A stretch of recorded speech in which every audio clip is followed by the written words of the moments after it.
بسم اللہ الرحمن الرحیم۔ السلام علیکم۔ آسان کلمات اور اجر بہت زیادہ۔ حضور صلی اللہ علیہ وآلہ وسلم کا ارشاد ہے کہ جو شخص رات کو مشقت جھیلنے سے ڈرتا ہو، کہ راتوں کو جاگنے اور عبادت میں مشغول رہنے سے قاصر ہو، یا بخل کی وجہ سے مال خرچ کرنا دشوار ہو، یا بزدلی کی وجہ سے جہاد کی ہمت نہ پڑتی ہو، اس کو چاہیے کہ سبحان اللہ و بحمدہ کثرت سے پڑھا کرے کہ اللہ کے نزدیک یہ کلام پہاڑ کے بقدر سونا خرچ کرنے سے بھی زیادہ محبوب ہے۔ کس قدر اللہ کا فضل ہے کہ ہر قسم کی مشقت سے بچنے والوں کے لیے بھی فضائل اور درجات کا دروازہ بند نہیں فرمایا۔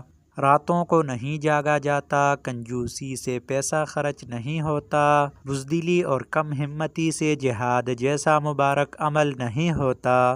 اس کے بعد بھی اگر دین کی قدر ہے، آخرت کا فکر ہے تو اس کے لیے راستہ کھلا ہوا ہے۔ پھر بھی کچھ کما نہ سکے تو کم نصیبی کے سوا اور کیا ہے۔ اللہ تعالی ہمیں سنت اعمال کے مطابق زندگی گزارنے کی توفیق نصیب عطا فرمائیں۔